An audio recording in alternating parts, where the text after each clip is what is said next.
All right. Good evening, everybody. Thank you so much for joining us. My name is Karli Barnett. We're here at the First Alert Desk, and we want to give you a look at some of the stories that we have been working on today, as well as some updates to ones that we may have brought you earlier. We hoped you joined us at 6 o'clock for our newscast, but if not, we have plenty of news still ahead.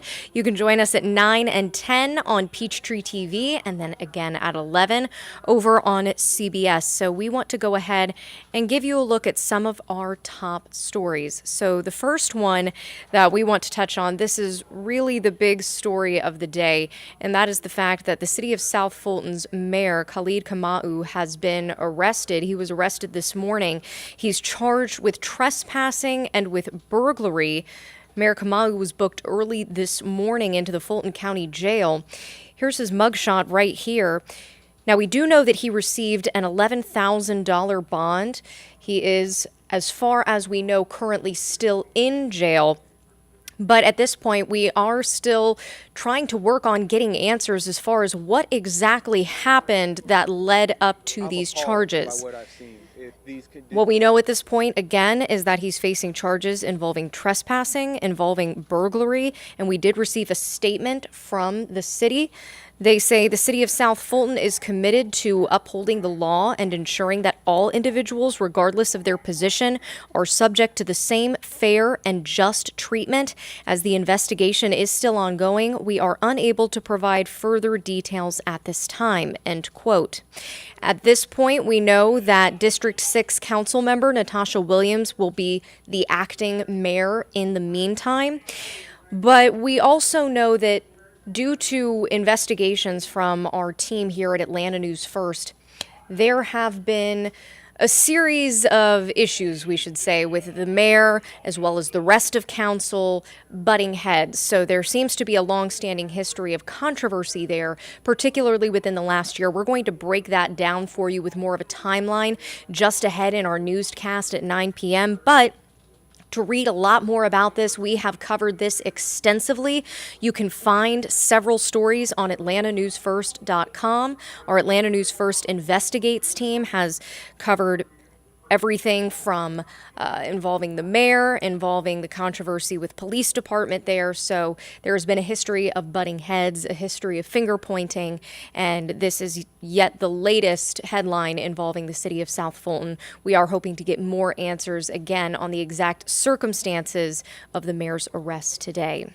Now, another story that we actually brought you earlier this week, pretty scary, pretty dramatic video. A man and his family were driving on Roswell Road Northeast when a tree branch came crashing through their windshield. Reporter Joshua Skinner is reporting on that story today. This is that man right there. The family was driving home in the rain when the tree came crashing through their windshield in Sandy Springs. We do want to warn you, some of the images you may see are a little bit graphic there. The father, he was the one driving. He was taken to the hospital where he underwent emergency surgery. His name is Anthony Sotelo. Just yesterday, he was released from the hospital, and he says that doctors basically had to examine him and make sure there was no organ damage or internal bleeding from the part of the tree that had stabbed him in the stomach, as you saw near his belly button. And he did have to have his belly button essentially reconstructed, he said. He's out of work for the next 6 weeks, but overall, he acknowledges that the situation could have been far worse. He's just grateful that he is now doing okay, that his family is okay, and Joshua Skinner is going to have more on this story later on, but definitely a frightening situation to just be driving with your family, driving down the road, and to have something like this happen that you are forced to react to. Another story that we have had a lot of eyes on now for the last several weeks involves Atlanta-based UPS, and workers are threatening to go on strike by August 1st if certain demands are not met. Reporter Abby Kasouris actually did a story on this today. She went to speak to UPS workers in Griffin, Georgia, who say that they are prepared to go on strike if necessary. Here's more of her report. Handful of full-time and part-time UPS employees are practicing picketing. They say this is what they are prepared to do, walk off the job on August 1st if negotiations are not met between the Teamsters and the Sandy Springs-based company. Hey, ho, ho! Corporate greed has got to go! The chants and signs send a message. What do we want? Contract! When do we want it? Now! The Teamsters Union is looking for pay raises, more full-time jobs, and a cap on excessive overtime. Negotiations remain at a stalemate weeks away from the August 1st deadline. Driver Ted Gilbert says he feels the company's customers support them in getting what they need from the negotiations. A lot of them support us that realize that, we do our job, do it well, one of the best ones in the nation. Mike Powell, a package truck driver for 33 years, he's ready to retire. He is picketing because he's concerned about the safety of his coworkers. You're sweating, he's sweating, we're all sweating. Can you imagine being in one of those package cars with 340-pound boxes, working 12, 13 hours a day? UPS has agreed to put AC in their box trucks as a part of the negotiations. Drivers say the translucent top of the truck acts like a sauna, trapping heat. It can get up to 150 degrees inside on a hot day. We've had deaths occur across the nation because of the heat in some of these package cars. We did hear back from UPS today with a statement in response to the practice picket. They are encouraging Teamsters to return to the negotiation tables. They say the Teamsters have stopped negotiating despite historic proposals that build on our industry-leading pay. We have nearly a month left to negotiate.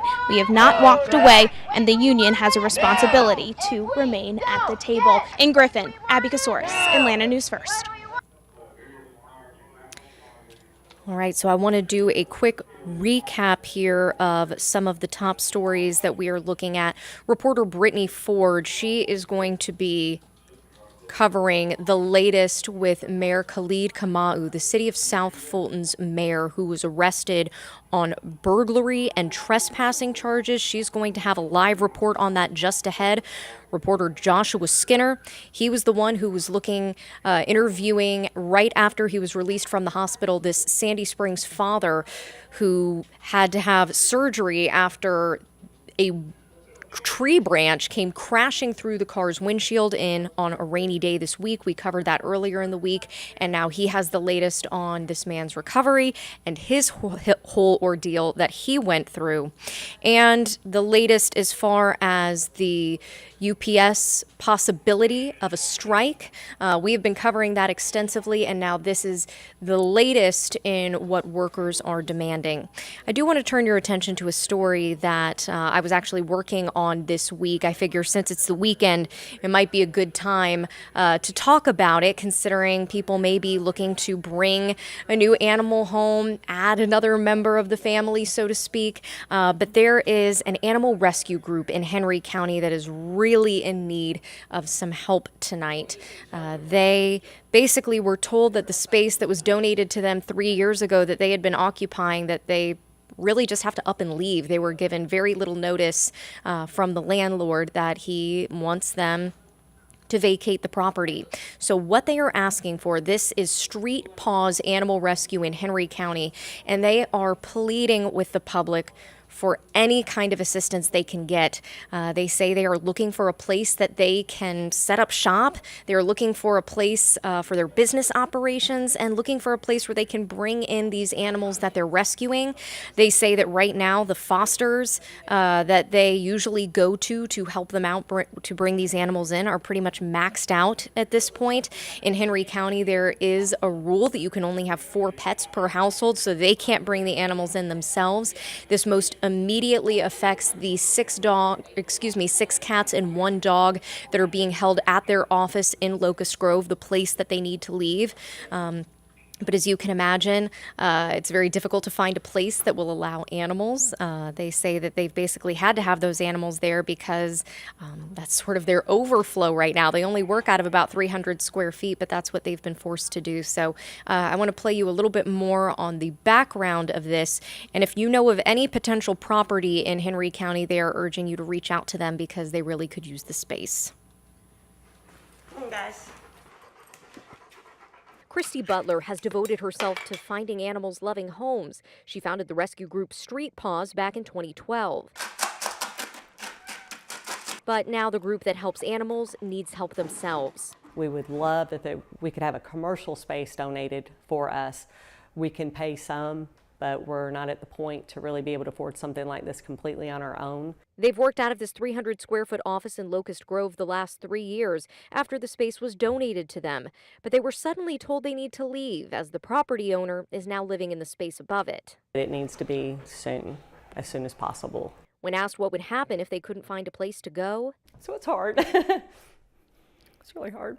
Christy could barely think about it. You may recognize their name. Back in May, Atlanta News First reported how Street Paws helped rescue more than a dozen Maltese puppies from horrible living conditions and found them loving forever homes. And to keep doing work just like that, they're asking for the community's assistance. I don't know, there's people that have large acres of land. Hopefully there's a building on it, a empty house that maybe could be rezoned. You know, any of those things could possibly work to help us out at this point. And the longer it takes them to find a new place, the more animals they're forced to turn away. It hurts to have to say, we can't take your cat, or we can't help you rehome your animal, or we can't help you rescue these, because we just don't have the resources right now. Well, we always love when we can highlight people in the community that are doing good work, and Street Paws is certainly one of those organizations. We have this story on AtlantaNewsFirst.com if you want to find out a little bit more about it, if you want to help out. Even if you don't have property you can donate, if you can adopt or foster an animal, that is always helpful too. We'll direct you to our website for a lot more information on that. Speaking of good news, I'm looking at YouTube here. Yolena said, thank God he's okay, referring to Mr. Sotelo, who was in that vehicle when the tree branch came crashing through. You are absolutely right. He certainly feels very fortunate that the situation wasn't far worse. We do want to turn your attention to more good news, because that is this view right now. It's beautiful outside, but we do want to give you a heads up, because if you have weekend plans tomorrow, you may have to be dodging some showers. We have a first alert for you. And to tell you more about it, we have meteorologist Cutter Martin here. Hey, Cutter. Hey there. Yeah, good news with tomorrow's storm chance. It's going to be primarily late in the day, so some dry time tomorrow. Nonetheless, the pattern is more favorable tomorrow versus today for showers and storms. Of course, it was not completely dry today. As you look at that sky cam, you can see the remnants, the tops of showers and thunderstorms that are still kind of moving and shifting off to the east. That is looking in an eastward direction from the Atlantic Station camera. That's from the Atlantic building there in Atlantic Station. So certainly we are watching still that chance of a few additional showers and thunderstorms in the forecast. But tomorrow holds the greatest chance of showers and storms, and mainly late in the afternoon and the evening. So there will be plenty of dry time to be enjoyed, to go about your normal plans with, and I think that you can get a good bit done on your Sunday. Just a heads up, we will be watching that chance of some showers and thunderstorms in the forecast, especially as we get into tomorrow evening. So let's go right to radar right now. Again, we are tracking a few showers and rumbles of thunder, some thunderstorms out there this evening, though the vast majority is remaining to the east and southeast of the city of Atlanta at the moment. And I think that trend will continue. Now, one exception, we're going to need to watch all of this rain. Look at Tennessee. An earlier line of showers and thunderstorms gradually shifting off to the south and east, weaker than it was earlier. Nonetheless, a broken line of showers and storms shifting to the south and the east. We will be watching that band of rain, that cluster of showers and thunderstorms, pushing in our general direction. However, it is weakening, though I do think if you live in the mountains, you could be impacted by some showers overnight tonight, perhaps before the main event as we get into tomorrow afternoon and tomorrow evening. We're going to be watching that for you here pretty closely, though it does look like that will weaken, fall apart basically before it gets into the city of Atlanta. So with that in mind, hour by hour forecast, we're going to flip it on over to the First Alert weather app. Again, if you have any weather questions, comments, concerns, we're live on many platforms right now: Roku, Amazon Fire, AtlantaNewsFirst.com, the First Alert weather app, and Atlanta News First, the Atlanta News First app. But we're also live on YouTube right now, and we have some comments coming in. James Williams, you're very welcome. Thank you for tuning in. And Yolena thank you for watching as well. James, if you need any clarification with the forecast, if you have any questions, comments with the Metro Atlanta, North Georgia kind of regional forecast, just shoot me a holler and I'll look back at that comment thread every so often. Hour by hour forecast in the First Alert Weather app. It's a great tool to have if you do have plans tomorrow, especially after maybe 3, 4 o'clock tomorrow afternoon. First Alert Weather app will keep you updated, and you don't even have to, turn on the TV or interrupt your plans to stay informed. You can be alerted to storms approaching your plans, your activities Sunday evening in the First Alert Weather app. Just make sure if you haven't downloaded it yet that you do so, and you make sure your rain, lightning, and severe weather alerts are turned on tomorrow. This evening, again, isolated showers and storms in Atlanta in the 8 o'clock hour now, basically, and then I think we'll drop that rain chance even further, only 20% or so through midnight. A little higher up in the mountains, though, a few showers sneaking down in from Tennessee, though no severe weather, and not even that much thunder and lightning anymore. Nonetheless, some rain possible in the mountains, greater rain chance up there late tonight into the wee hours of tomorrow morning. Back into the city of Atlanta, though, low to mid-70s, I think partly to mostly cloudy tomorrow morning. So out the door, more clouds than this morning. It may look a little gloomier, but I think mostly dry. Temperatures, again, not just mild in Atlanta, but across the board, 70, Roswell. That's the same story in Milton, Alpharetta, Johns Creek, Duluth, Sugar Hill, Beaufort, Lawrenceville. We're all right around 70, 69, Palmetto, Douglasville, and McDonough. Of course, warmest inside I-285, the perimeter, where all of that pavement is hanging on to quite literally all the heat we had this afternoon. A little cooler up in the mountains, though, not as cool as this morning. Mid-60s, Blairsville, 69, Canton, 67 at Carrollton, 70 in LaGrange. So a mild start, though, coolest up in the mountains, and again, could be some patchy fog up there, especially if we do see some rain late tonight into early tomorrow morning. And anyone that did see some rain today, this afternoon, the chance of waking up to a little bit of low cloud action and maybe some fog, patchy stuff, it's going to be a little bit greater tomorrow with wetter soil conditions, a calm night, and a mostly clear, at least initially at first, a mostly clear night in the forecast. The stage will be set for some showers and thunderstorms, and the stage will be set for some fog. Sorry, reading a comment here. Austin Vance saying, "Hi, Cutter. Just watched the weather on TV and I found out I'm in a level 1 at risk of severe thunderstorms." And we'll bring that up here. Let's get into the afternoon forecast tomorrow. Tomorrow, if you're going to brunch before the afternoon, it's going to be pretty decent out there. Warm, muggy, slight chance of a shower or a weak storm. High temperatures tomorrow, upper 80s to near 90 across the board. Feeling at times a few degrees hotter with the moisture in the air factored in. And again, it's the outdoor plans that could be impacted mainly late in the day. If you have pool plans tomorrow, really it's an evening risk or likelihood that you'll be impacted by showers and thunderstorms. And now let's talk about that risk, Austin, of some showers and thunderstorms becoming strong to severe tomorrow. The risk is there, though we have seen it trimmed back a little bit over the past, several forecast cycles, the past day and a half. And I think that the risk of severe weather greater to our southwest. But here's the clock. Here's the forecast model. And we'll start the clock at noon. We're quiet, lots of sun, heating up quick.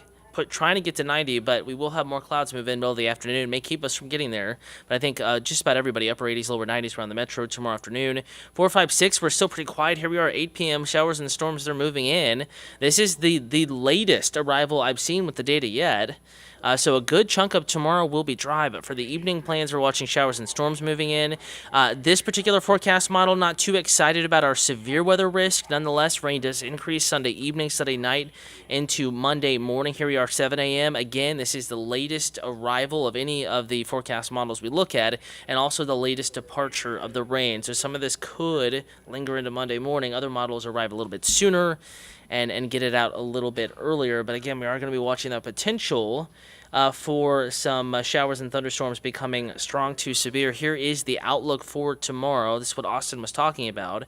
And all of North Georgia under a level 1 risk of severe weather, 1 out of 5. So a couple storms could become strong to severe, producing wind gusts 60 to 65, perhaps some hail up to about the size of quarters. And remember, a storm doesn't have to be severe to produce very frequent lightning and torrential rain. In any storm that develops tomorrow evening and night will have that potential. But I think the risk of severe weather, mainly from Birmingham to Montgomery, back through the Mid-South areas that were hit by severe weather very hard several weeks ago, Jackson, Shreveport, Northeast Texas, that is where the greatest risk of severe weather will be. For us, it's a couple of storms that could achieve strong to severe intensity.